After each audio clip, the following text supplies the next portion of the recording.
Bonsoir à toutes, bonsoir à tous, bonsoir Soufiane. Bonsoir à mes petits suceurs de cailloux, les gens du centre, les gens de la gauche et les autres. Tant pis, vous êtes là quand même, mais c'est pas grave. On espère que le précédent podcast vous a plu, l'épisode 6 du coup. L'épisode 6, puisqu'on est déjà au numéro 7, ça file, on le dit à chaque fois. On est le 23 avril, c'est David. Ce que j'allais dire. Ah, excuse-moi, je t'ai coupé l'air sous le pied. Il n'y a pas de souci. Nous voici de retour pour vous jouer un mauvais tour. J'espère qu'on va pas devoir payer des royalties pour cette phrase. Miaus. Peut-être qu'on commence avec quelques petites précisions concernant les épisodes précédents. Alors c'est pas vraiment une erreur cette fois-ci, mais je me suis rendu compte que j'ai jamais remercié Jean-Cry du Volet pour les pieds de micro qu'il nous a confectionné avec son imprimante 3D. Merci Jean-Cry, bisous sur toi. Merci Jean-Cry. Franchement, tu nous as mis bien là. Ensuite, petite erreur, dans l'épisode 6, que j'espère que vous avez aimé, donc on parle du triangle des Bermudes. Si vous ne savez pas de quoi je parle, allez l'écouter, parce que j'y ai mis beaucoup de moi-même. Je parle d'extrême droite sans vraiment évoquer un point en particulier, qui est que là-dedans, dans le camp de l'extrême droite, se trouve aussi tout ce qui est fanatisme religieux, théocratie autoritaire, donc vous savez, les régimes ou les mouvements religieux qui prônent une société gouvernée par les principes religieux, quoi. De façon générale, je trouve que plusieurs concepts que j'ai évoqués gagneraient à être développés avec plus de finesse et plus de précision. Donc pour essayer de compenser un peu, j'ai mis pas mal de liens sur la page de blog et je vous invite tous et toutes à aller voir. Oui, parce qu'on est limité dans le temps aussi, on va pas te laisser parler pendant 3 quarts d'heure. Oui, et puis disons-le sincèrement, on est limité tout court. Hein. Oui, c'est vrai ça. Je m'estime heureux déjà que tu n'aies pas dit que je suis plus limité que toi. Non, ça c'est pas vrai. Je ne le pense pas. Tu ne le dis pas. Je ne le... Allez, sujet suivant. Oui, c'est ça. Moi, j'avais un petit erratum. C'était au moment où j'étais en train de faire mon questionnaire. J'ai baissé ma vigilance l'espace d'un instant. Tu as manqué de vigilance. Tu en as profité pour parler des traitements naturels. Ah, c'était un des marqueurs pour les suceurs de cailloux. Oui, voilà, tu disais que c'était un des marqueurs. Moi, je me permets de nuancer ça en disant que peut-être tous les traitements naturels ne sont pas forcément assimilés aux suceurs de cailloux. Au sens que je vois que tu dis plutôt les gens qui font de l'automédication, qui se soignent un cancer de la gorge avec une tranche de gingembre. Ou de l'homéopathie. J'allais le dire justement, opposé au côté naturel mais bon des plantes, au sens que la science aussi est pharmaceutique, etc., s'établit aussi sur la nature. Il y a beaucoup de traitements qui ont été mis en place parce que ça a été découvert dans la nature. Et donc, quand même séparer le côté traitement naturel, automédication. Ah oui. Okay. Le naturel, c'est pas parce que c'est un traitement naturel. Je voudrais dire deux choses par rapport à ça. Vas-y. Donc la première, t'as un droit de réponse. Merci, sur ton droit de réponse. Dans mon Ce podcast va faire 1 heure à peu près. Ouais, vraiment. Non, première chose, c'est que je donnais des... Bon, déjà, j'ai précisé en entrée que c'était des codes des catégories absolument pas robustes. Mais au-delà de ça, je donnais plutôt des indicateurs qui laissent deviner que... mais pas dès que quelqu'un dit traitement naturel, bouffe, suceur de cailloux. Non, mais voilà. Donc ça, c'est déjà un truc. Et deuxième truc, plus de fond, par rapport à ce que tu viens de dire, qui est qu'en effet, la médecine est basée...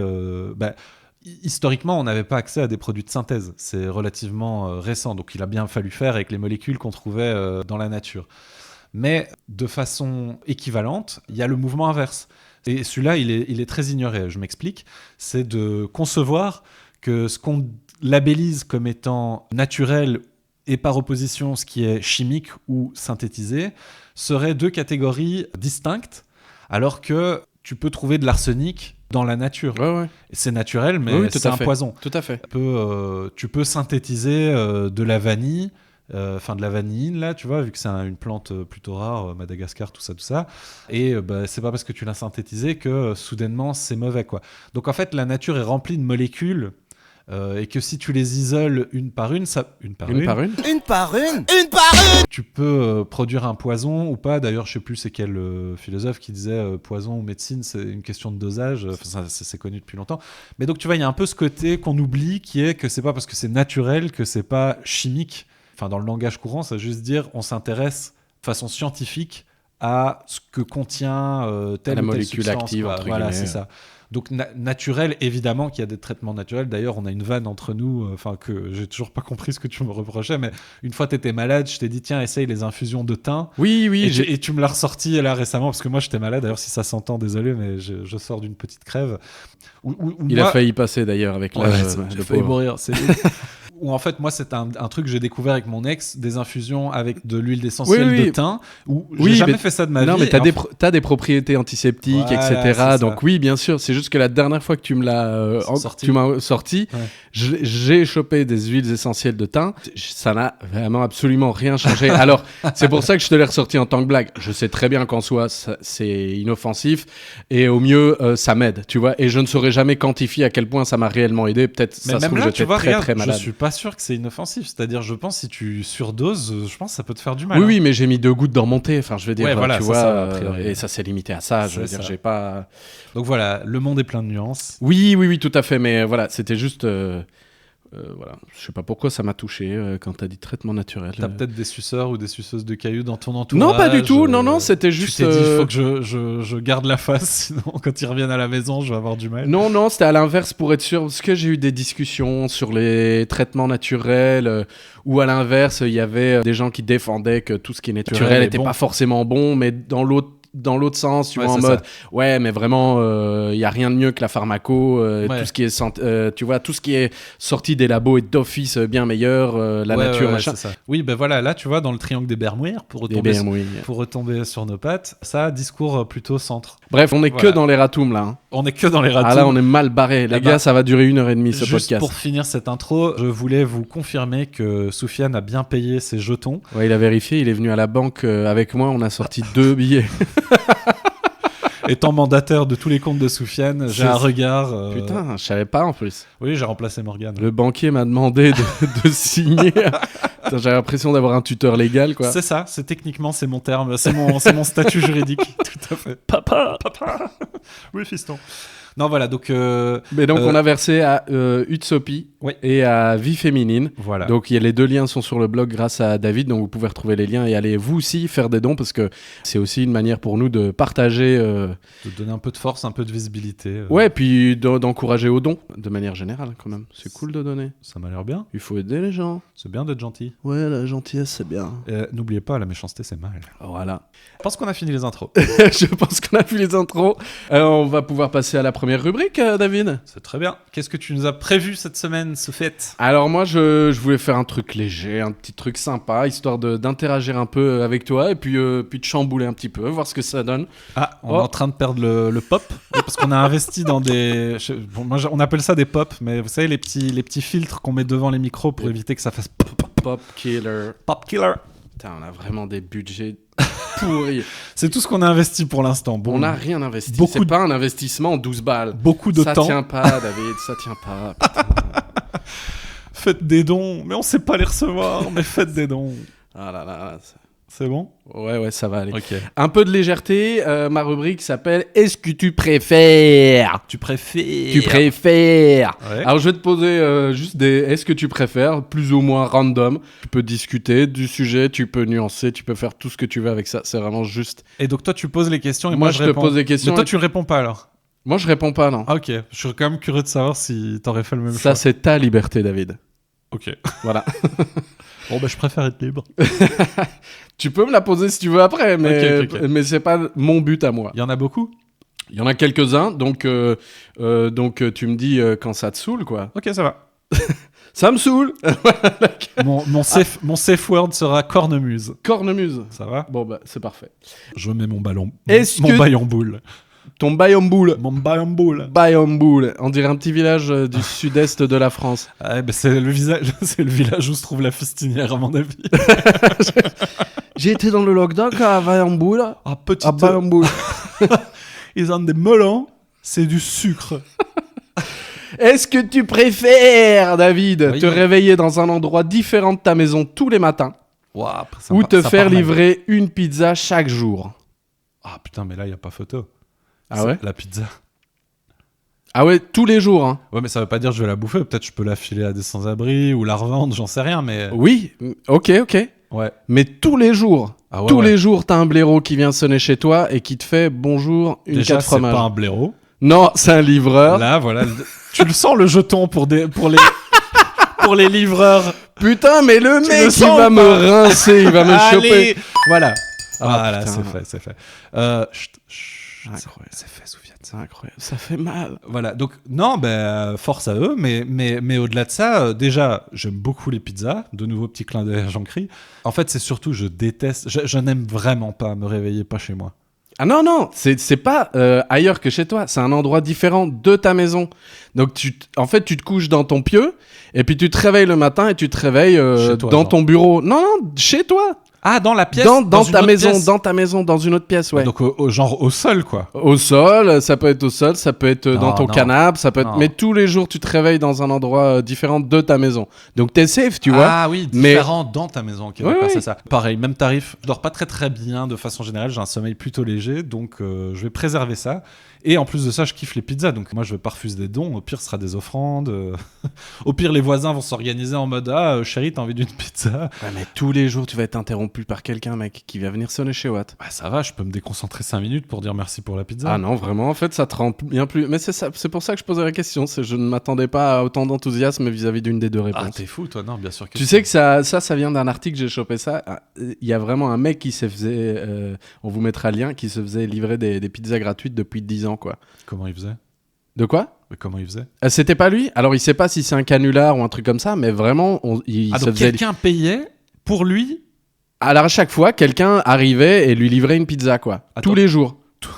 Tous les jours, pendant 10 ans, quoi, tu vois. C'est- On vous mettra l'article de la C'est de la RTB. folie. Ouais, c'est un truc de dingue, quoi. Et le mec, On le dirait- pauvre, il en avait marre, quoi. Parce qu'il était pas aussi enthousiaste que toi. Non mais mec, enfin en vis-à-vis, tu me mets que je me réveille au sol dans ma cuisine. Bon. Non, pas que dans la cuisine. Oui, mais quoi, dans mon fauteuil une fois de temps en temps, super quoi. C'est bon quoi. Ah, putain. Non, Ouais, non, voilà. Putain, on dirait une malédiction ratée là, tu vois. De quoi, la pizza Ouais, ou de- ouais. Tu sais, il y a quelqu'un qui a engagé une sorcière ou un comment on appelle, un marabout. Il fait. Mais le mec, en plus, il sait pas d'où ça vient. Genre, il a Oui, pas oui, bah, d'idée c'est- de qui lui en veut ou quoi que c'est ce une soit, quoi. malédiction quoi. Ouais, ok, non bah je prends. Ok, cool. Est-ce que tu préfères être vu comme un chat par les autres ou t'évanouir quand quelqu'un éternue? Waouh. Est-ce que tu préfères être vu comme un chat par les autres ou t'évanouir quand quelqu'un éternue? Donc ça veut dire moi, je vois bien que je suis un humain. Dans le premier cas. Hein. Ouais, toi, t'es un humain, mais moi, je les sais que autres... je suis un humain. Toi, tu sais que t'es un c'est-à-dire humain, que- mais à chaque fois que les gens te parlent, Attends, en fait... attends. Donc Pardon. du coup, je sais que je suis un humain, moi, donc ça j'en ai déjà la conviction. Mais au-delà de ça, je veux dire, quand je prends un objet sur la table, je sais le transporter, l'amener. Ouais. Je sais faire des trucs que les chats ne savent pas faire. Quoi. Tu es un humain. Je suis vraiment un humain, d'accord. Mais par exemple, là, tu viendrais, tu serais là, ah putain, David est pas là, il m'ouvre pas la porte. Ouais. Enfin non, si, je t'ouvre la porte Tu m'ouvres la porte. parce que je suis quand Moi, même je un pense que c'est humain. un chat qui Mais tu m'ouvre fais, la porte. ah, il y a juste un chat. Tout à fait. Tiens, trop bizarre. Tout à fait. Il y a un chat. Et voilà. Mais quand je te parle, tu m'entends pas alors. T'entends miaou miaou. C'est ça? A priori, oui. Ou t'entends que je te parle, mais genre tu vois juste un chat. Non, mais comment ça marche? Comment ça marche? J'ai pas poussé la question si loin, frère. Ben, c'est parce que j'essaie de comprendre. Oui, tu sais quoi, Ah non, je comprends quand même ce que tu dis. Je comprends quand même ce que tu dis, mais pour moi, c'est un chat qui parle, quoi. D'accord. Donc Allez. ça veut dire que Donc t'as la parole. les seules relations que je pourrais avoir, ce serait avec des zoophiles, quoi. Il n'y a pas Relation que la intime, relation sexualité. intime. Oui, merci de préciser Oui, quand oui. même. Donc, J'espère les que seules tu vois relations pas intimes toutes que les je vois- relations de ta vie que par le prisme de la sexualité, mais... Bien sûr que c'est. Ah, J'ai essayé de se faire. est-ce que ça vaut pas une pièce? Parce que quand même, pour moins cher que ça... Ça veut dire que j'ai un problème. Bon, envoyez de l'argent vous-même à l'association... Contenons David à l'intérieur des murs de chez lui. Non, mais donc c'est ça que ça veut dire. Hein. Ouais. Ouais, c'est quand même embêtant. Hein. Puis pour trouver un taf et tout, ça va être vite compliqué, quoi. Mais en fait, ce qui est mystérieux, c'est comment mon entourage juste perçoit ce que je suis, quoi. Est-ce que je vais faire la une des journaux en mode y a un chat Non, qui c'est parle, normal. Non, c'est normal en fait, tu vois. Tu peux être engagé dans une boîte, mais t'es un chat, quoi. je dois juste mettre Vis-à-vis une cravate, des autres. quoi. Oui, d'ailleurs, je suis à poil, je suis un chat à poil, quoi. Enfin, à poil, les tout gens nu, se quoi. disent pas envoyer un chat. Ah Il- tiens, il est à poil. Non, c'est ça. Mais donc, ça sert à rien que je mette une cravate, ils la verront pas, quoi. Non, si, ils verront un chat avec une cravate. Mais si je mets une casquette. Mec, c'est chaud, t'es en train de pousser le truc loin. J'avais pas. Le mec, il est là, ouais, mais attends, j'ai un pouvoir d'achat. Tu vois, est-ce que. Attends. Et attends, j'ai déjà oublié l'alternative. C'est L'alternative, c'est où t'évanouir quand quelqu'un éternue. ça a l'air chiant quand même, ça. Ouais, mais après, tu reviens, quoi. Ça peut durer vraiment 30 secondes, quelqu'un éternue, tu vois. Ou bien, dès que tu vois quelqu'un qui va éternuer, tu peux quitter la pièce, quoi. Ouais, allez, je vais prendre celui-là parce qu'il est. C'est juste... Il est moins contraignant. C'est plus ponctuel, quoi. Oui.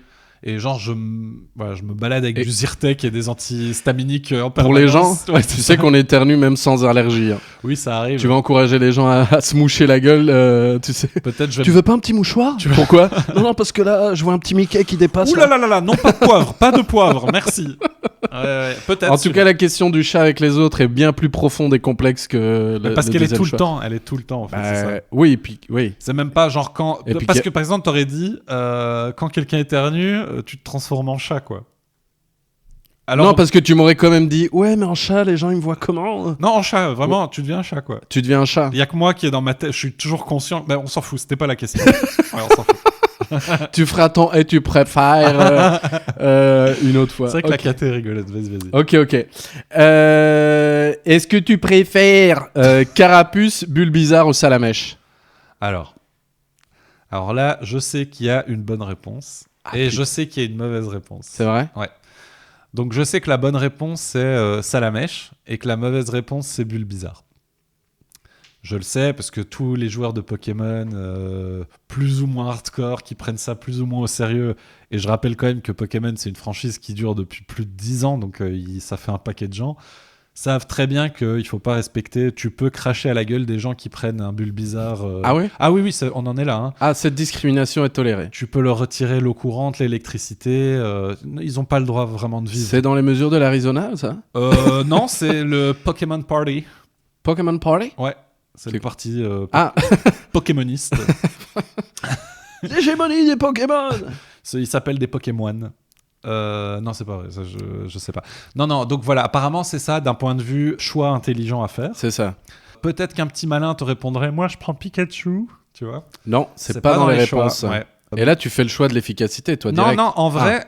Des 3 Pokémon, et j'ai même pas parlé de Tortank, là, comment t'as dit Carapuce. Mais des 3, en vrai, je préfère le Pokémon plante. Je le trouve plus marrant. J'aime bien l'idée d'avoir un animal plante, en fait. Je trouve de mixer les deux règnes, je trouve ça rigolo. Quoi. Parce qu'un animal feu... Ouais. Non, mais tu vois, ça m'a pas l'air pratique d'avoir la queue en feu.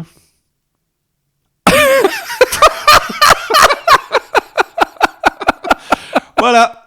Bravo David. Non mais je l'ai pas vu venir celle-là. Ça m'a pas l'air pratique. Franchement, alors je pense que ça vaut une pièce. Quoi? Vraiment juste. Alors non, mais t'as pas dénigré une population, mais vraiment. C'est pas du tout beauf. Je parlais même pas de moi. Je parle d'avoir alors un Pokémon, c'est un peu un animal de compagnie qui a la queue en feu tout le temps. Donc c'est-à-dire que s'il se couche dans ton fauteuil, le fauteuil il prend feu quoi. Ah, il sait pas éteindre sa queue Ah non, c'est vrai. Non, c'est toujours allumé. D'ailleurs, il y a une théorie. Alors je sais plus comment il s'appelle. Là. Il y a un autre Pokémon qui a toujours un skull. Ah oui, une espèce de crâne sur le. Ah oui, que c'est un Salamèche qui a perdu sa mère. J'avais vu une petite BD que c'est hyper triste. On a vu la même. Ouais, on a vu la même. Voilà. Et du coup, il récupère. Je sais plus comment il s'appelle. Ossatueur. Ouais, je sais pas. Ossatueur, c'est l'évolution. Skull King. Je sais plus comment il s'appelle. Mais en gros, ouais, c'est un Salamèche avec le crâne de sa mère. Je crois que c'est pas canon, ça. C'est pas confirmé par. Non, s'il y a des puristes, ils nous le diront. Oui, c'est vrai. J'ai pas fait de recherche à ce point-là. Si vous êtes fan de Pokémon, dites-le nous par pitié, mettez un commentaire quelque part. C'est ça. Est-ce que tu préfères sentir toujours une légère odeur de poubelle ou entendre légèrement de la musique country tout le temps? Sentir toujours une légère odeur de poubelle ou entendre légèrement de la country tout le temps? C'est chaud. Mais la country, on en fait toujours un truc, c'est horrible. Je pense qu'il y a, à mon avis, c'est comme tous les styles de musique, il doit y avoir des trucs plus ou moins sympas, et plus t'en écoutes, et plus t'as des goûts. Non, pas ça. Justement pas ça. Clairement, je préfère la country à l'odeur de poubelle, par exemple, pour pas répondre à la question. Mais, ouais, je sais pas. En fait, je ne sais même pas si c'est possible de toujours avoir une odeur, tu vois. J'ai l'impression que tu t'habitues. Ah, tu veux dire qu'au bout d'un moment, tu sentirais Tu le plus sens l'odeur? plus. Maintenant, je nique ton énoncé si je dis ça, quoi. Non. Parce que toi, tu veux que je sente toujours l'odeur de la poubelle, quoi. Bah, c'est vrai que ça biaise le truc. Après, pareil, s'il y a une composante scientifique que j'ignore en mode au fur et à mesure, ton nez s'habitue. Toi, tu fais pas ça, genre, par exemple, une journée où je vais être dehors et ils viennent dépendre du fumier pas longtemps aux alentours, tu sens que ça sent. Ton premier réflexe, c'est de dire non, je vais essayer de mettre un parfum, machin, ou j'en sais rien, ou de couvrir mon nez ou quoi. Mais à l'inverse, tu dois respirer à balle, comme ça, tu te désensibilises le plus vite possible, en fait. Oh, putain, bah, ça dépend quel genre d'odeur c'est et combien de temps forcément tu vas rester là. Bah, si t'es dehors sur ta terrasse et ça sent le fumier, t'as tout intérêt à juste attendre que l'odeur passe, quoi. Voilà, c'est Tu ça. sais pas si le vent va peut-être être favorable pour toi Bah, et du tout, coup, mais je vais miser là-dessus, sur l'odeur de la poubelle en espérant que ton nez... ça climate, ouais. c'est ça. Ouais. Et que tu n'éternues pas, sinon tu vas te retrouver à... Ah putain, c'est combinatoire. Mais ma Ah vie, oui, là c'est de la merde. depuis le début, t'as juste un bulle bizarre à côté de toi qui éternue et tu tombes dans les pommes à chaque fois. T'imagines, il fait du pollen auquel je suis allergique. Oh non. Est-ce que t'es plus salé que sucré? Oh. Et quoi, on passera à la chanson ou pas? Non, je Ok. te demande juste pourquoi tu fais Plus salé que tout d'un coup sucré. comme ça là. Moi, je demande juste si t'es plus salé que sucré. Alors, petit teasing, Je vois pas le peut-être rapport. qu'un jour, on vous passera dans le podcast une petite track faite maison où on parle de sucre et de sel. Je suis plus salé que sucré, plus stressé qu'en jouer, plus vélo que boulot, apéro que lefto. Je suis clairement plus salé que sucré. Voilà. Voilà, Tout simplement.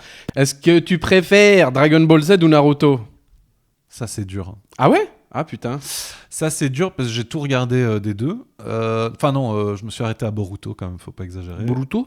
C'est le fils de Naruto. Ah, je pensais que c'était un plat mexicain. Un truc rien à voir, tu sais. Non, tu vois, t'as Naruto, puis Naruto Shippuden, et puis t'as Boruto. Shippuden? Shippuden. Shippuden. Euh, Shippuden. Et Dragon Ball, t'as Dragon Ball, Dragon Ball Z, Dragon Ball GT, Dragon Ball Super, etc. Donc t'en as quand même une... Et là, Daima, qui est sorti récemment. Toi, tu suis bien plus que ça. Moi, je me suis arrêté. Ouais, c'est un truc que j'aime bien. Mais en fait, c'est difficile de répondre parce qu'ils viennent pas à la même période. Et un a ouvert la voie à l'autre. Dans le sens où Dragon Ball, pour beaucoup de gens de ma génération et qui sont nés ici en francophonie dans les années 80, 90, même 70, ça a été... Tu vas me faire tout l'historique de Dragon Ball? Bah, j'ai envie de dire un truc. Ouais. Vas-y, Je t'explique pourquoi c'est difficile. Ok. C'est parce que du coup, ça a été amené par le Club d'eau à l'époque et c'était une des premières programmations à grande diffusion d'œuvres de ce qu'on appelle la Japanimation. D'ailleurs, ça a fait lever de bouclier. À l'époque, c'était Ségolène Royal qui était ministre en France qui avait lâché ce terme de japoniaiserie pour parler de tous ces mangas. Dénigrant, quoi, envers la Ah ouais, culture, vraiment. Trop violent, etc. D'ailleurs, un autre cas emblématique, c'est Ken le Survivant, qui est un autre animé d'à peu près de la même époque, qui précède légèrement, qui a été, entre guillemets, auto-censuré par l'équipe de doublage du manga, de l'animé, qui du coup l'a rendu ridicule. Quand t'écoutes, d'ailleurs, c'est culte maintenant, mais quand t'écoutes Ken le Survivant, c'est... Mamute, je vais te faire la peau. Et alors lui, il utilise les techniques. Alors dans le manga de base, c'est Hokuto, l'école Hokuto. Et du coup, ils ont traduit ça comme des débiles, genre au couteau. Donc ils ont fait l'attaque du rouleau de cuisine, tu vois. Tout. Oh putain. Donc ils ont minoré le degré de violence en rendant ça ridicule du fait de l'ambiance à l'époque et du fait aussi de la nouveauté. Pour eux, c'était nouveau de doubler ce genre de choses. C'était des comédiens qui étaient exposés à ça pour la première fois. Oui. Mais c'est le fameux manga où il dit tu ne le sais pas encore, mais tu es déjà mort, tu sais. Omae wa mo shindeiru. Nani? Omae wa mo shindeiru. Ah non, Nani? Et puis après, le gars, il explose. Pff, tu vois, donc c'est assez graphique, c'est assez dégueulasse. Et donc, il y a ce niveau de violence. Voilà. Il y avait cette polémique à l'époque, Ségolène Royal, machin, etc. Tout ça pour dire, Dragon Ball Z est arrivé un peu dans ce contexte et est devenu un peu l'œuvre de référence de tous les gamins qui grandissaient à cette époque-là. Tout le monde faisait des kamehameha dans la cour d'école, à un moment ou à un autre. On a tous voulu être Sangoku et devenir blond aux yeux bleus. Pardon. Je m'emballe. Et donc, tu vois, ça a ouvert la voie derrière à des imaginaires, à des cultures, etc. Ce qui permet à Naruto, bien après, d'arriver et d'avoir un terrain. Voilà, un terrain plus fertile, plus favorable. Donc, c'est un peu dur de répondre. Après, clairement, Dragon Ball, si tu revois ça maintenant, Dragon Ball Z en particulier, parce qu'on oublie à quel point entre Dragon Ball et Z, il y a quand même des grosses différences, mais Dragon Ball Z, Dragon Ball Z, c'est surtout ça dont on se souvient, c'est-à-dire transformation en Super Saiyan, Cell, Freezer, en Super Saiyan 2, Super Saiyan 3, Boo, des trucs comme ça, tu vois. Tout ça, c'est les trucs qui sont restés parce qu'ils sont arrivés chronologiquement après. Mais Dragon Ball, c'est bien avant, c'est beaucoup plus le petit Sangoku avec sa queue de singe, qui a des aventures, l'armée du ruban rouge, les cyborgs, etc. Ah, t'es en train de me faire rêver, mais tu fais vraiment l'historique de tout Dragon Ball. Hein. Je suis pas un vrai. Hein. S'il y en a que ça intéresse, allez voir la chaîne du chef Otaku sur YouTube. Lui, c'est vraiment son truc. À ne pas confondre avec la chaîne de fast-food. Otakos, Voilà. c'est ça. Ouais, c'est ça, tout à fait. Mais si tu revois ça maintenant, à mon avis, c'est trop chiant. Parce que c'est lent, quoi. Et c'est aussi la caricature qu'on a de Dragon Ball. C'est un combat qui dure 40 épisodes. Parce que c'est une image fixe. C'est juste la caméra qui défile horizontalement. Et puis sur l'autre visage du gars en face. Et tout se passe en monologue intérieur. Et ça n'avance pas. Donc, en termes de plaisir de visionnage, je pense Naruto. Mais Naruto avait un autre problème qui était les fillers. Donc, t'as toujours un décalage entre les mangas papier et les versions animées qui sont confiées à des studios d'animation. Et quand le manga ne sort pas assez vite, c'est-à-dire que l'animé le rattrape en adaptation audiovisuelle, ce qui se passe, c'est qu'il confie à d'autres studios souvent, qui font du travail de moins bonne qualité souvent, des épisodes qui ne sont pas canons, comme on dit, donc qui ne sont pas fidèles à l'œuvre originelle, et qui créent des petits épisodes fillers, donc ça veut dire remplissage, quoi, qui font du remplissage pour simplement gagner du temps, le temps que les mangas continuent à apparaître, quoi. Et donc, à condition d'enlever tous ces épisodes-là qui sont quand même légion dans Naruto, je pense que c'est quand même plus sympa et c'est quand même vachement plus abouti. Mais encore une fois, ça vient après, chronologiquement, donc c'est normal. T'as un système de pouvoir, t'as un système politique, t'as beaucoup de choses dans Naruto, beaucoup plus de personnages principaux, voilà, T'as vraiment c'est un univers beaucoup plus développé avec beaucoup plus de règles, beaucoup plus établies que Dragon Ball où c'est un peu plus permissif de base. Je pense que là je vais perdre les fans de Dragon Ball, mais tant pis quoi. Donc je dirais quand même Naruto parce que ça arrive après et que c'est plus abouti. Oh là là là là là, quelle justification. Ouais, voilà. Oh putain. Tu savais pas que t'allais provoquer ça? Bah non, pas du tout. Ça va, vous êtes toujours là? Tu préfères vivre dans une ZAD ou être en couple avec une sugar granny? Putain. Est-ce que tu préfères vivre dans une ZAD ou être en couple avec une sugar granny? Alors, d'un côté, il y a vivre dans un endroit où c'est sûrement la dèche, mais tu penses? Mais parce que donc une ZAD, c'est pour les personnes qui nous écoutent, une ZAD c'est une zone à défendre, donc c'est un terme qui est plutôt utilisé en France, même si ça a essaimé ici en Belgique. Et donc, c'est des lieux souvent qui sont menacés par des projets immobiliers, par construction d'autoroutes, et souvent des lieux qui ont ou un aéroport. Hein, ça a été le cas de Notre-Dame-des-Landes. Et donc, c'est des lieux qui sont menacés par des formes d'urbanisation où tu as des gens qui se mobilisent pour essayer d'en conserver le caractère soit naturel, soit rural, soit patrimonial, etc. Et donc, qui fait ça? Des gens qui sont prêts à vivre dans des cabanes autoconstruites. Et donc, il y a un peu cet a priori négatif que c'est des punks à chiens et tout ça, tu vois. Bah là, c'est plutôt pour le côté rustique Galère, et rudimentaire de la ZAD. C'est ça. Mais eux, ce qu'ils défendent, c'est qu'ils défendent des autres façons de vivre, de réinventer. Forcément, quand tu dois être là H24 parce que les flics peuvent à tout moment te déloger, etc., ça veut dire que tu dois t'organiser en galère, en collectif avec d'autres gens, et donc tu dois être là tout le temps. Donc ça veut dire qu'un taf, comme on a tous en tête, c'est compliqué.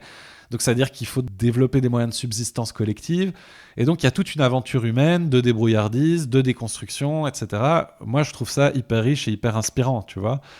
Maintenant, c'est la galère et c'est le rapport au confort. Et donc, ça nous emmène à la Sugar Granny. Alors, Sugar Granny, j'imagine, c'est une espèce d'équivalent à Sugar Daddy, qui est plutôt le terme connu, qui est ce mode de fonctionnement où certaines jeunes femmes se font entretenir par des gars plus âgés ou devrais-je le dire dans l'autre sens, des gars plus âgés utilisent leur thune pour essayer Entretenir, d'avoir des jeunes filles ou des jeunes femmes, plutôt des jeunes femmes, j'espère, qui restent dans leur intimité, quoi. Ce qui est donc forcément très critiquable. Et donc Sugar Granny serait une grand-mère qui m'entretiendrait. J'aurais pu dire Sugar Mommy, Ouais. mais non. Non. J'ai ajouté Granny. quelques années. Voilà. Et donc tu vois à quel point j'assume mon agisme et ma non-envie de me mettre en relation intime avec une personne plus âgée. C'est vrai que le côté intimité est d'office là. Oui, Sugar Daddy, c'est vraiment... veut dire, il y a un versant presque proxénète, quoi. Ok. Voilà. Donc pour mon image publique, je vais dire la ZAD. Maintenant, la vraie question, c'est quelle importance je donne à mon confort, en fait. C'est ça, en fait, que pose ta question. C'est pas une question existentielle non plus, hein, tu vois. Je me Souvent, doute. ça l'est. Hein. Les trucs rigolos comme ça, c'est pour ça. Hein. J'accorde quand même plus d'importance à mon confort que je n'aime l'admettre. Mais là, pour le coup, j'ai eu des relations avec des personnes plus âgées que moi, mais c'est vrai que globalement, c'est des gens de mon âge ou un petit peu en dessous. Donc, quelqu'un qui aurait 20 ou 30 ans de plus, je pense que j'aurais vraiment du mal. Je crois pas que je ferais ça. Donc, Et sans les relations intimes, moi je voyais ça comme, tu sais, un peu comme les escortes, mécène. etc. Où, une escorte. mais c'est pas systématique, des fois c'est juste passer Une du soirée. temps, tu vois. C'est pas intime au sens coucher avec quelqu'un, tu vois, avoir un rapport sexuel. C'est Ouais, ça pourrait. aller au restaurant et Ah, ouais, oui. tu tiens la main, machin, tu fais des papouilles, puis c'est tout. En fait, c'est aussi une compagnie. Alors, c'est une forme forcément de prostitution. Bah, il y a quand même un rapport commercial. Ah, mais évidemment. Non, ouais. mais je dis pas que c'est exonéré de toute. Ouais.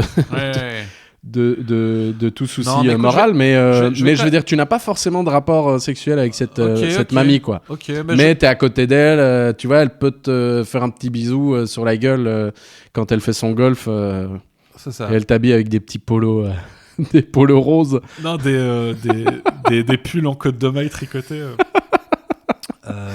Non, écoute, je vais quand même garder la ZAD. Sinon, j'allais te parler du quartier La Baraque à Louvain-la-Neuve que j'ai visité récemment, qui m'a un peu fait penser à une ZAD, mais qui n'est pas vraiment une ZAD, mais peut-être sera un sujet pour une autre fois. Je te propose que Cornemuse, c'était mon safe word pour arrêter la chronique. Ah putain, je m'en souvenais pas. Yes, on peut passer à la rubrique suivante. Merci Soufiane. Ça m'énerve. Et oui, ça y est, c'est l'heure de ma chronique. Alors désolé, vous allez beaucoup m'entendre cette fois-ci, vu que Soufiane m'a beaucoup fait parler. Peut-être même plus que ce qu'il pensait.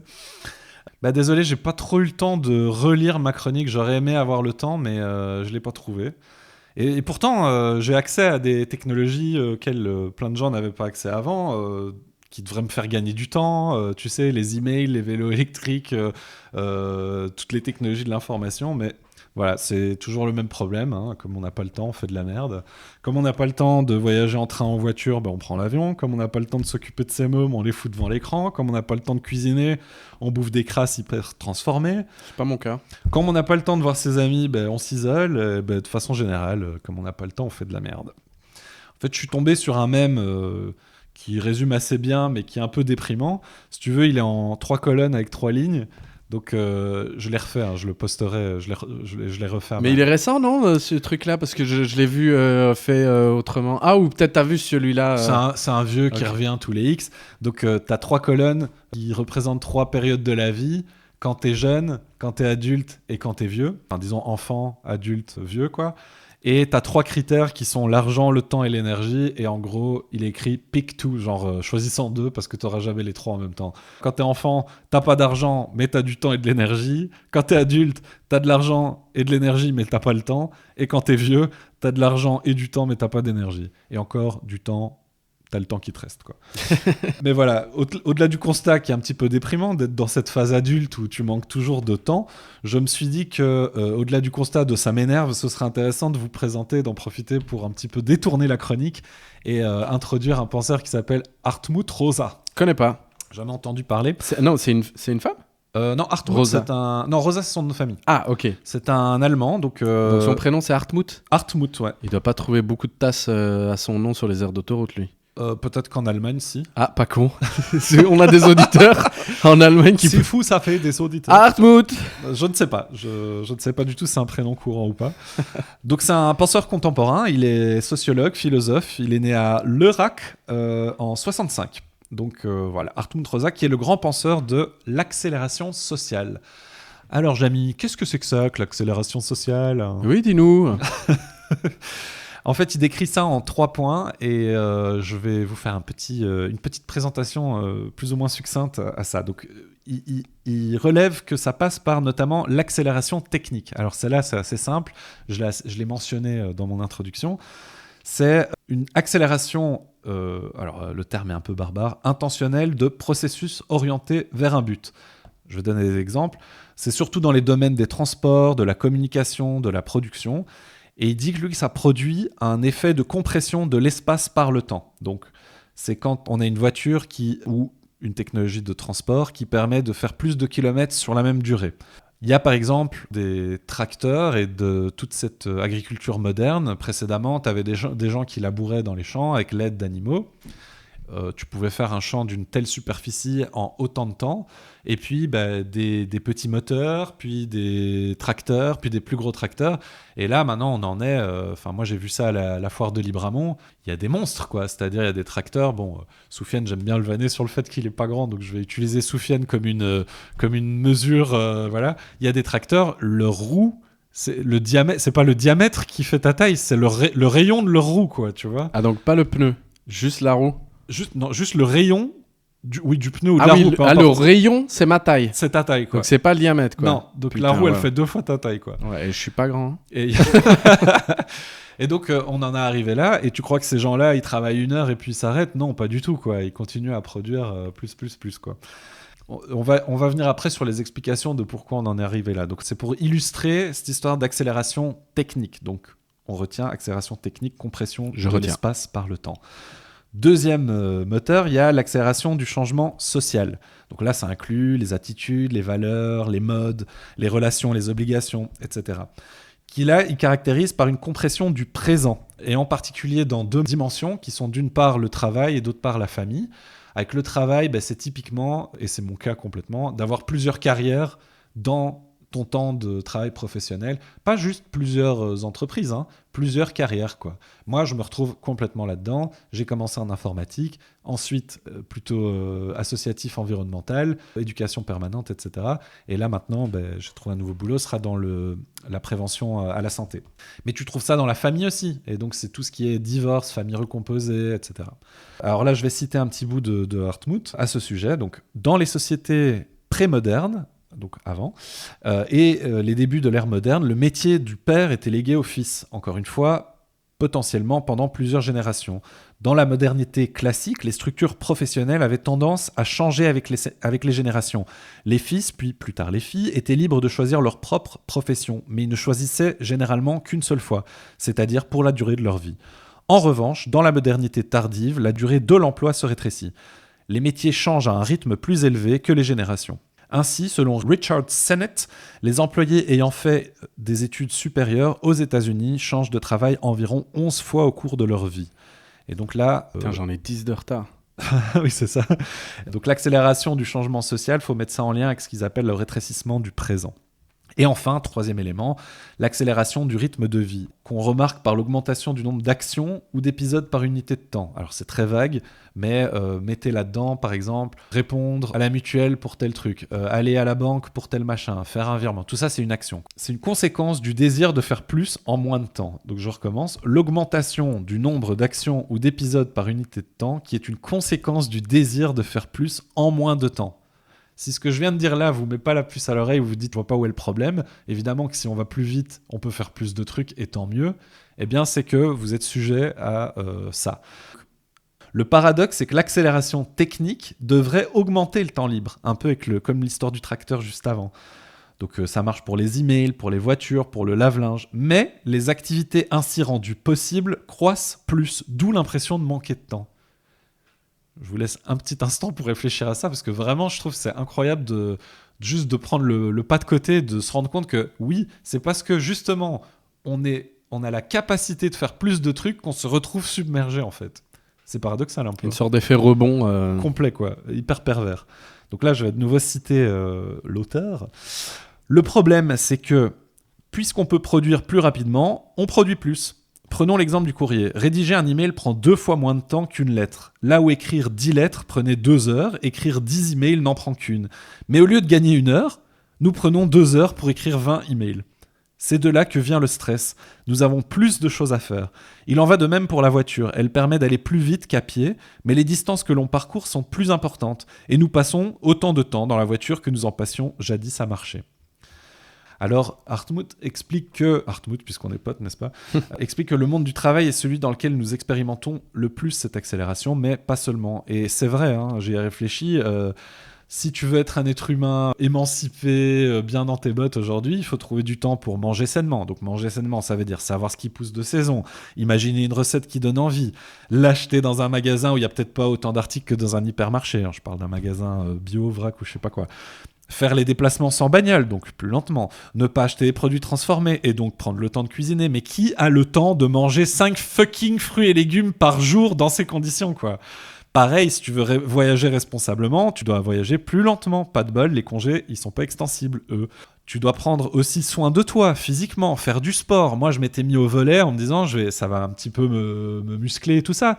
Là, j'en suis à l'étape où on me dit non, pour éviter d'avoir mal au dos, etc., faudrait que tu muscles ta ceinture abdominale, donc pour éviter d'avoir mal au bas du dos. Donc ça veut dire maintenant, il faudrait que je trouve du temps pour faire mes étirements et mes exercices pour avoir le temps d'aller au volley, quoi. Donc tu vois, le temps que ça peut vite prendre. Je suppose que toi, c'est pareil à la boxe, il faut trouver aussi le temps, quoi.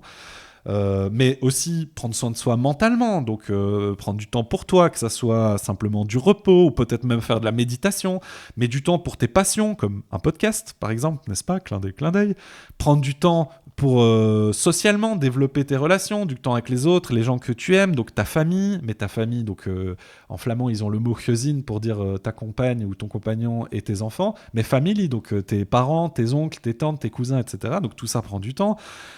Ton ou ta conjointe, tes amis. Pourquoi t'as cité ça en néerlandais ? Ah oui, parce c'était que juste ils ont, parce que nous on dit famille pour dire indistinctement tes enfants, ta compagne, et le tes reste parents, de la... etc. Tandis qu'eux ils ont gezin pour dire vraiment ta famille, le là foyer, où tu habites. le foyer, c'est ça. Okay. Et family pour dire le reste. Mais il y a aussi les personnes que tu perds de vue malgré que tu aimerais continuer à les voir. Il y a celles que tu aimerais faire rentrer dans ton cercle plus proche mais que tu trouves jamais le temps. T'imagines un peu toutes les contraintes. Et puis, voilà, prendre le soin de son foyer, donc toute la charge mentale, etc. Pour tout ce qui est tâches ménagères, plutôt régulières, mais tâches ménagères moins régulières, je sais pas moi, vider les feuilles mortes de la gouttière, par exemple, tu vois, c'est pas un truc que tu vas faire toutes les semaines, mais il faut penser à le faire. Et puis, tous les trucs qui sont de l'ordre de l'amélioration, hein. Tu sais que, voilà, moi, par exemple, j'ai un vieux cabanon dans le fond du jardin qui était là quand j'ai acheté à Baraque. Il est en très mauvais état. À un moment ou à un autre, il va falloir que je l'entretienne et que je le rebricole. Ouais, avoir sa gueule, il te supplie, hein. Oui. Il est vraiment juste là devant. Laisse-moi mourir. Je dois partir. Non. Non. Donc voilà, tous ces trucs-là qu'on ne trouve malheureusement pas le temps toujours de faire. Et je m'adresse à toi là, Soufiane. Je sais que c'est vraiment une lutte quotidienne dans ta vie, n'est-ce pas ? Oui. Non mais voilà, c'est un des sujets dont on parle de temps en temps quand même. Ah oui, à fond. Oui, évidemment. Mais là je mets un point quand même aussi à certaines choses. C'est les impératifs que je mets entre guillemets, parce qu'il y a des impératifs qui sont vraiment, pour moi, externes à l'individu, qui sont à avoir un travail, par exemple, où en fait la charge de travail, si elle augmente, t'es encore plus fatigué, etc. Ouais. Et les impératifs, on va dire internes, qui sont à partir du moment où tu as par exemple une grande maison, que tu as beaucoup de chambres et que tu achètes un aspirateur électrique, que tu achètes beaucoup de choses, tu dois aussi les entretenir, tous ces trucs-là. Donc tu te rajoutes aussi une charge de travail supplémentaire, tu vois, là où si tu as une vie plus raisonnée, tu as moins de temps à consacrer à l'entretien de toutes ces choses-là, tu vois, qui sont pourtant des impératifs. Non, je suis pas sûr que je t'ai suivi, non. Non. Donc si tu achètes un aspirateur, tu dois l'entretenir, c'est ça ? Si par exemple tu as alors que si un aspirateur, un balai, voilà. Non. Oui. Tu vois, si tu as un aspirateur automatique, tu vas te dire que ça va te faire gagner du temps, et plus tu multiplies, ça c'est un des exemples, mais c'est les robots aspirateurs là. Entre autres, ça c'est un exemple. Mais lui il te fait gagner du temps a priori. Soi-disant. Mais parce que si tu multiplies aussi ces choses-là, tu dois les entretenir aussi, tu vois. Ah ok, tu veux dire qu'il y a un coût caché en temps dans les trucs qui font supposément gagner du temps. C'est ça, et ça me semble, c'est pour ça que je parle quand même d'impératif, c'est qu'à partir du moment où tu les achètes, tu dois les entretenir, mais en même temps, c'est toi qui les as achetés. Contrairement à ton taf où, en fait, malheureusement, la société fait que tu es obligé de l'avoir, mais en même temps, tu n'as pas beaucoup d'influence sur les conditions de travail. Du jour au lendemain, on pourrait pas se dire... Enfin, j'aimerais bien, mais ça, c'est un autre sujet. De se dire, je vais bosser que 3 jours pour avoir plus de temps pour le reste de... Alors, clairement, ça reste des impératifs. Non, mais la chronique est coupée en deux et tout ce qui est travail, je vais en parler après. Mais je ne fais pas une distinction entre impératif et moins impératif. C'est-à-dire que pour moi, le but du jeu, c'est d'assurer non seulement ta survie, mais ta vie avec une idée un peu d'émancipation, quoi. Et pour ça, il y a un peu tous les trucs que j'ai dit. Mais tu pourras pas rogner dans tes impératifs. Attends. Mais du coup, parmi ceux-là, il y a la survie. Et la survie exige que tu bouffes, exige que tu te loges, et donc exige que tu aies des revenus. Et donc exige que tu aies un travail.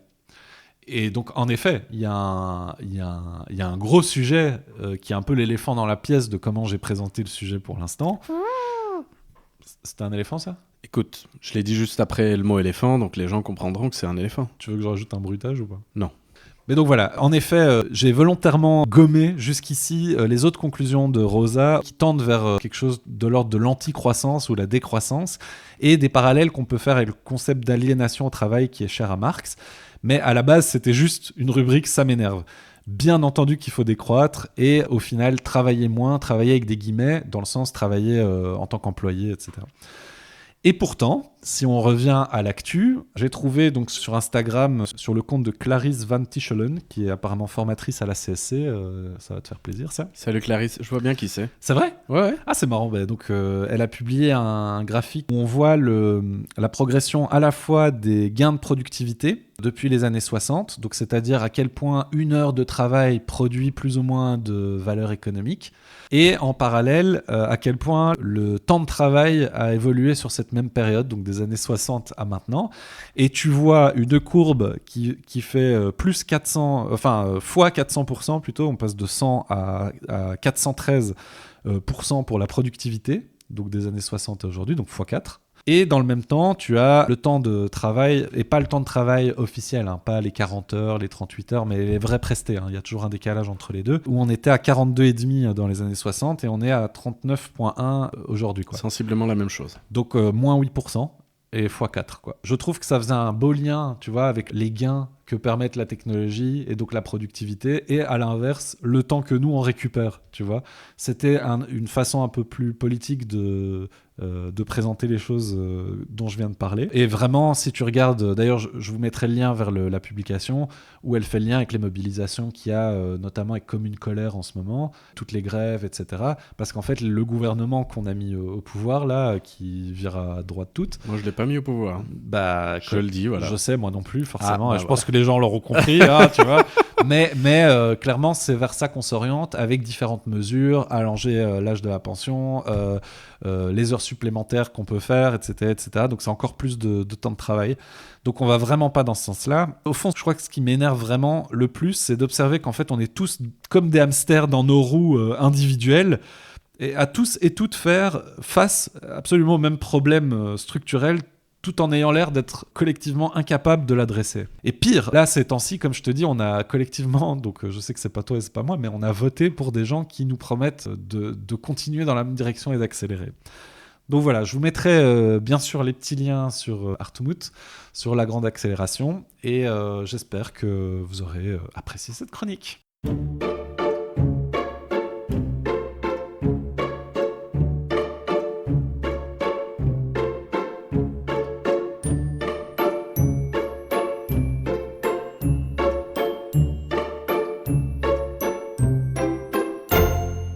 Yes, et c'est l'heure de ma petite recommandation, donc j'en ai pas fini pour cet épisode. On est en train de se marrer. C'était quoi ce bruit ? Ah putain. Ok, cette semaine je voudrais vous parler, on va essayer de la faire courte, l'épisode est déjà long. C'est un jeu vidéo qui s'appelle Broforce. Broforce. Broforce, jingle. Voilà, en fait, c'est un jeu disponible sur plein de consoles, sur PC, etc., Xbox, Nintendo, tout ce que tu veux. Il est sorti il y a 10 ans déjà, donc j'arrive avec une recommandation qui a de l'âge, mais quand j'en parle autour de moi, les gens connaissent pas forcément. Et qui a pour thématique, c'est un pastiche des films d'action des années 80 et 90 avec les héros du style... Est-ce que c'est un mot valise entre pastis et moustache? Non, je mettrai la définition Wikipédia du pastiche. J'ai pas compris. Non, pastiche, c'est un peu comme une parodie. Tu sais, avec les héros de C'était une Braveheart, blague. Highlander, Blade, Machete, ce genre de personnages-là. C'est un peu dans le même délire pour ceux qui connaissent le film Team America World Police, donc où il y avait les marionnettes. America, Ouais, c'est ça. fuck yeah. C'est ça. Ou bien le personnage des Guignols de Sylvestre. Oh, on a tué tous les méchants, tu vois. Sylvester. Mais il l'appelle Sylvestre. Ah ouais, c'est je m'en ça. souvenais pas. Dans les Cassos, t'as ce personnage-là aussi, voilà. Et donc, c'est un jeu de plateforme un peu. Donc, un jeu de plateforme, c'est comme Mario, hein, pour les non-initiés, où t'avances dans un univers en 2D relativement pixelisé. Souf et moi, on y a énormément joué. Moi, ce qui me fait marrer, c'est ce qui m'éclate vraiment dans le jeu. Donc, c'est qu'au-delà du jeu qui est rigolo en lui-même à jouer, c'est vraiment rempli d'humour. Tu te bats d'abord contre des terroristes, puis contre des aliens, puis contre des démons. Il y a toute la bande sonore qui est rigolote. Il y a une ambiance un peu Expendables, dans le sens où on fait tout péter. D'ailleurs, c'est un des enjeux dans le jeu. C'est comme tu peux vraiment faire péter tout le décor. Si tu fais pas gaffe, à un moment, tu te tues parce qu'il n'y a plus de décor, en fait, tout simplement. Tu tombes. C'est bien de péter la map. On a tout cassé, il n'y a plus de méchants. Désolé, chef.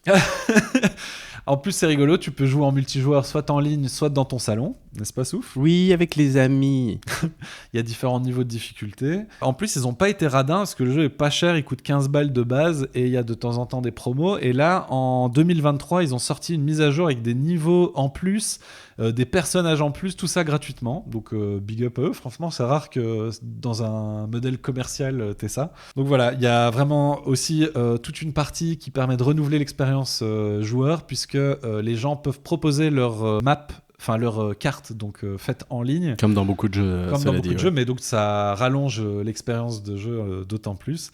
Et d'ailleurs, je dois bien dire que pour faire un lien avec la chronique d'avant, j'y ai consacré beaucoup trop de temps, comme Steam, qui est une plateforme de jeu, comptabilise les heures. J'ai été voir combien d'heures j'ai joué à ce jeu. Je suis à 435 heures. C'est un temps plein, non? Tu penses que tu En vrai, j'ai peux honte. valoriser ce temps-là comme étant une formation en jeu vidéo? Bah, disons que j'ai essayé d'en faire une chronique. Donc voilà, n'hésitez pas à les tester, sauf je sais pas ce que tu veux en dire. Je pense qu'on y a passé beaucoup de temps, toi et moi. Oui, non, mais c'est un jeu cool, donc n'hésitez pas à aller. C'est chouette, quoi. C'est des jeux cool. Voilà, des bars. Faut jouer. Bar Force. Et ça nous amène doucement à la fin de cet épisode. Ah oui, non, pas déjà maintenant, tout de suite. Allez, bon, décompte des jetons déjà. Alors, Qu'est-ce qu'on avait? Forcément, ça va être pour ma gueule, hein, parce que tous les trucs dégueulasses, David, il les donne juste avant qu'on commence à enregistrer le podcast. moi je me purge. Et puis après, par contre, il est là. Oui, non, moi, ce que j'ai dit, c'était nuancé. Par contre, toi, t'es un beauf. Donc, je sais plus pourquoi j'ai mis un jeton. On a mis un jeton là, mais on va retrouver. Et puis On va retrouver. Et tu Ouais. payeras. Évidemment, comme d'habitude, c'est moi qui raque. Tu vas payer pour tes crimes. Donc voilà, il y a un jeton dans la jarre. Donc on trouvera une association pour pouvoir payer. On a payé, on est gentil. Voilà, n'oubliez pas d'inviter des gens à cliquer sur la cloche et puis à s'abonner. Frappez sur toutes les cloches. Oui, puis parlez-en autour de vous, ça fait toujours plaisir de faire de la pub. En fait, t'es en train de passer de Broforce à Jean-Marie Le Pen. Jean-Marie Le Pen. Ah ouais, c'est... Jeanne, N'est-ce pas n'est-ce pas? Mon Dieu.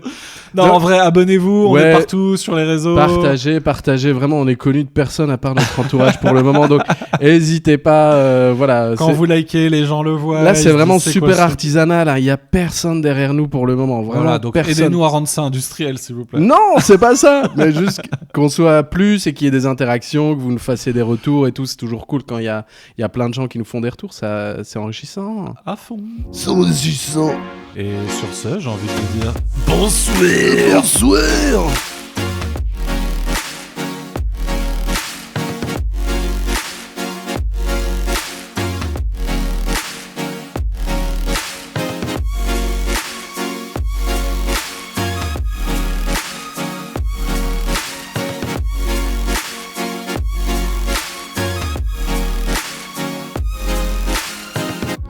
Qu'est-ce que t'as pensé là du petit montage là, la dernière fois? J'avais rajouté notre petite discussion ensuite. Tu vois. Moi j'ai bien aimé, maintenant je m'y attends à la fin. Maintenant tu l'attends. Oui, parce que c'est un peu le après-jingle où t'as encore Le la post-générique. petite discussion, le truc en attendant de... Ouais, Tu es sur Spotify en attendant le prochain épisode, c'est un petit plus quand même. C'est un petit plus. Après, je sais pas, peut-être les gens, ça les effraie parce qu'il y a 5 minutes encore en plus et ils se disent ah putain. Non c'est mais ils long. peuvent la zapper du coup. Ah oui, ils peuvent tout Vu que c'est zapper. plus dans le bloc, ils se disent bon je sais pas, j'ai fini Ouais. le propos, est-ce que je veux continuer à écouter ces tocards? Non. Messieurs tocards, Messieurs tocards. s'il vous plaît. Tocard en chef. Les tocards. Président Tocard. Est-ce que c'est pas un jeton ça? Je sais pas. Hein. Ça dépend. Est-ce qu'officiellement on est dans le podcast? Pas vraiment. Bah si je le remets derrière. Ah toi tu Ah, donc crois ça que le dépend post générique c'est jeton free zone. Ça va, c'est un accent. Je peux plus faire d'accent. Ah, on peut plus rien dire. Hein. Bah si, on peut quand même faire des accents. J'ai pas fait quelqu'un qui était... Enfin, l'accent pour Ah, c'est un dénigrer une population. Ah, c'est un vrai sujet ça. Bah non, parce que non. C'est un vrai sujet. Non, par contre, si j'y file couscous, dit garbite, couscous garbite, là c'est pas bien. Ouais, mais sauf que là t'as immunité du fait de tes propres origines. Arrête. Mais non, ouais, mais l'immunité c'est compliqué aussi. T'as Ça. le totem quoi. Ouais. T'as gagné un totem en perdant ton prépuce, tu vois. C'est une bonne question, ça. Est-ce que je peux le comprendre En fait, c'est dommage qu'on n'ait pas plus d'accent à notre, enfin qu'on sache faire en tout cas des populations qui elles sont privilégiées quoi. Parce que ce serait celle-là qu'il faudrait faire en priorité. Non, parce que je fais pas un accent systématiquement pour me moquer, mais plutôt pour changer un peu, tu vois. Ta voix.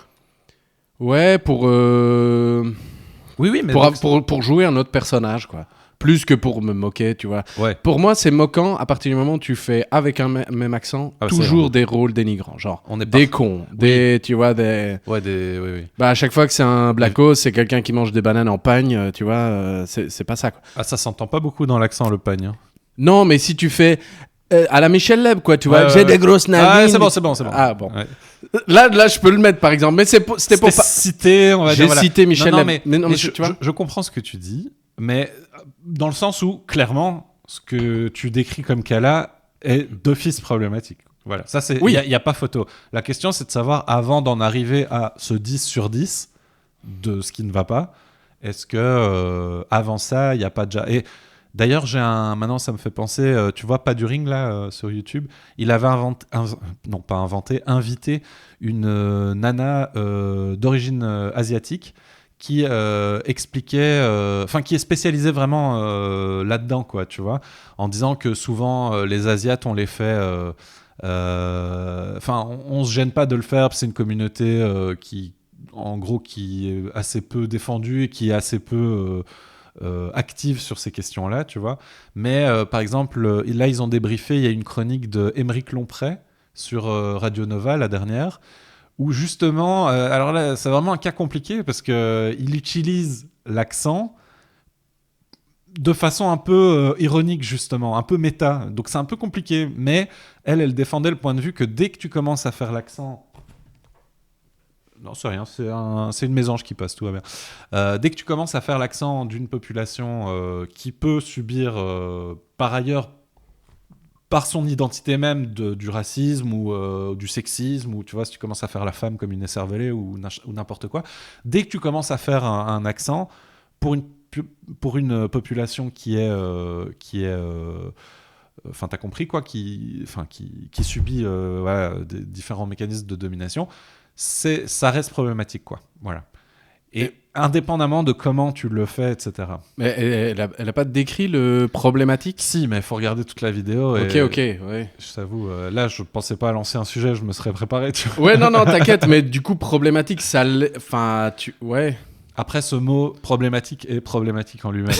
Non, mais parce que tu vois, c'est problématique, on dirait un label que tu fous sur quelque chose, alors qu'il faudrait expliquer en quoi c'est problématique. Ouais, c'est problème ouais. parce que nanana. Bref, après, évidemment, le camp, on va dire en face, qui en a rien à foutre, va plutôt mettre en avant une valeur qui est aussi intéressante, qui est de dire faudrait pas se censurer non plus. La censure est un problème par ailleurs. Mais Voilà, c'est un équilibre entre la liberté d'expression, pas se faire censurer, etc., pouvoir dire ce qu'on pense, etc., mais d'un autre côté, ne pas utiliser cette liberté d'expression pour continuer à écraser des gens de façon, certes, très indirecte. Parce que il n'y a personne qui, en entendant un propos comme ça, va dire « Ah, mais c'est bon, je peux aller tabasser un Asiate. » Oui, bien sûr. Tu vois, mais c'est le ça discours... participe, machin, etc. Ça, Et ça rappelle un peu la discussion avec la fenêtre d'Overton et tout ça, quoi. Ouais, pas facile. Bon, bah ça, c'était notre petite discussion de chauffe. J'ai quand même pas mal de retours sur le podcast, mais personne n'utilise les réseaux sociaux pour les faire, c'est terrible. Ah, d'écrire en commentaire. Ouais, que ça soit sur le site, que ça soit sur Spot, que ça soit sur Facebook, Insta, personne écrit en fait. Juste big up à la petite sœur de Momo qui nous a écrit un petit message sur Spotify. Ah, trop bien. Voilà. Je savais même pas qu'on pouvait écrire des messages sur Spotify. Bah, techniquement, c'est un réseau social. Donc, Putain, voilà, j'ai appris quelque chose. Merci, voilà. Laureline. Merci, Hakuna Matata.